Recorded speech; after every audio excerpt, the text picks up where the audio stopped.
अहमदनगर साकळाई उपसा जलसिंचन योजनेच्या नावाखाली फक्त राजकारण करून घराणेशाही पोसणाऱ्यांना जाब विचारून साकळाई उपसा जलसिंचन कृती समिती, भारतीय जनसंसद आणि पीपल्स हेल्पलाईनच्या वतीनं चिखली तालुका श्रीगोंदा येथे सदर योजनेच्या लाभार्थी गावातील ग्रामस्थ आणि शेतकऱ्यांनी रविवारी आक्रोश सूर्यनामा केला। साकळाई उपसा जलसिंचन योजनेच्या नावाखाली फक्त राजकारण करून घराणेशाही पोसणाऱ्यांना जाब विचारून साकळाई उपसा जलसिंचन कृती समिती, भारतीय जनसंसद आणि पीपल्स हेल्पलाईनच्या वतीनं चिखला तालुका श्रीगोंदा येथे सदर योजनेच्या लाभार्थी गावातील ग्रामस्थ आणि शेतकऱ्यांनी रविवारी आक्रोश सूर्यनामा केला। गेली 30 वर्ष सत्ता भोगलेल्या घराणेशाहीला कोलदांडा देण्याचं आवाहन यावेळी करण्यात आलं। साकळाई उपसा जलसिंचन आक्रोश सूर्यनाम्यात साकळाई मावळ्यांनी शपथ घेऊन गेल्या 30 वर्षात अनेक वेळेस ज्यांना निवडून आणले त्यांनी ही योजना राबविली नाही, त्यामुळे सध्याच्या विधानसभा निवडणुकीत अशा दादा बापू यांच्या कुटुंबातील कुणालाही निवडून देणार नसल्याचा निर्धार व्यक्त केला। या योजनेचे लाभार्थी असलेले श्रीगोंदा आणि नगर तालुक्यातील हिवरेझरे, चिखली, कोरेगाव, मांडवगण, राळेगण, म्हसोबा, वडगाव तांदळी, रुई छत्तीसी, गुणवडी, गुंडेगाव, वाटेफळ, खुंटेफळ, कोयाळ, मठपिंपरी आदी गावातील ग्रामस्थ आणि शेतकऱ्यांनी घराणेशाहीला कोलदांडा देण्याचा इशारा दिलाय। या आंदोलनामध्ये अशोक सब्बण, ॲडव्होकेट कारभारी गवळी, साकळाई कृती समितीचे अध्यक्ष बाबा महाराज झेंडे, रोहिदास उदमले, डॉक्टर योगेंद्र खाकाळ, अशोक झेंडे, अनिल मगर, नारायण रोडे, प्रतापराव नलगे, अमोल लंके, वीरबहादूर प्रजापती, शाहीर काणू सुंबे, प्रकाश थोरात, ॲडव्होकेट भास्कर ओढावर, बापू गाडेकर, रामदास झेंडे आदी सहभागी झाले होते। श्रीगोंदा तालुक्यात चिखली गाव आहे। या ठिकाणी आम्ही साकळाई उपसा जलसिंचन संदर्भामध्ये आक्रोश सूर्यनामा केला।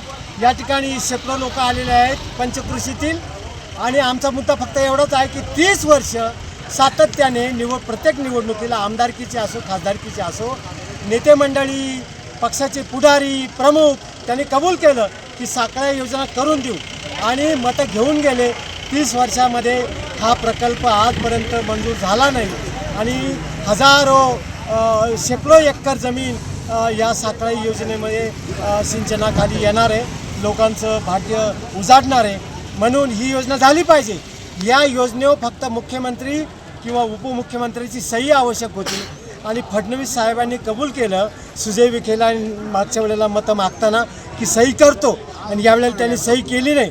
म्हणून आम्ही असा निर्णय केला की ज्या लोकांना आम्ही संधी दिली होती ते खोटं सोनं होतं, खरं सोनं नव्हतं। म्हणून दादा आणि बापू यांचे जे कोणी वारस आहे त्यांना आम्ही डिच्चू कावा केलेला आहे। जय शिवाजी, जय डिच्चू कावा। तुम्ही बोललात की आज चिखली येथे साकळाई योजना कृती समितीच्या प्रमुख कार्यकर्त्यांची मीटिंग या ठिकाणी आयोजित करण्यात आली होती।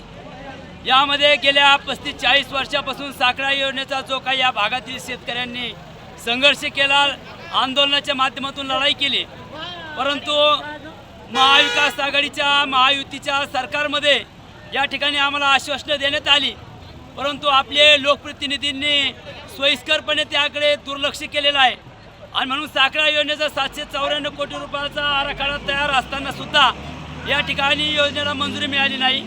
अंतिम टप्प्यापर्यंत आम्ही या ठिकाणी लढाई केली, शेवटपर्यंत आम्ही आंदोलनं केली, सरकारला, इथल्या लोकप्रतिनिधींना, खासदारांना सर्वांना विनंती केली, परंतु या ठिकाणी यश आलं नाही। आणि वाईट या गोष्टीचं वाटलं की राज्याचे उपमुख्यमंत्री त्यावेळेस तत्कालीन मुख्यमंत्री असताना त्यांनी आम्हाला साकळाई योजना मंजूर करून देण्याचा शब्द दिला होता। योगायोगाने या 5 वर्षाच्या निवडणुकीमध्ये त्यांच्याकडे जलसंपदा खातंही त्यांच्याकडे होतं, गल्लीपासून दिल्लीपर्यंत सत्ता त्यांच्या हातात होती, पण असं असताना सुद्धा त्यांनी साकळाई योजनेला मंजुरी दिली नाही। साकळाई कृती समिती आयोजित आज चिखलीमध्ये कार्यकर्त्यांची बैठक या ठिकाणी संपन्न झाली।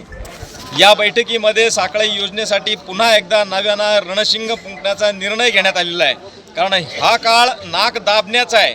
नाक दाबल्याशिवाय तोंड उघडत नाही आणि शेतकऱ्यांचं आंदोलन जर योग्य पद्धतीनं चाललं तर निश्चितच साकळाई योजना याच वर्षी पूर्ण होण्याची शक्यता निर्माण होऊ शकते। म्हणून आज या ठिकाणी साकळाई योजनेसाठी कार्यकर्त्यांची बैठक घेऊन हा लढा अधिक तीव्र करण्याचा निर्णय करण्यात आलेला आहे। गेल्या 30 वर्षापासून येथील शेतकऱ्यांसाठी खेळवलं जात आहे, समोर पाणी दिसतंय, योजना मंजूर आहे, फक्त कार्यान्वित करायची आहे, त्याची अंमलबजावणी करायची आहे।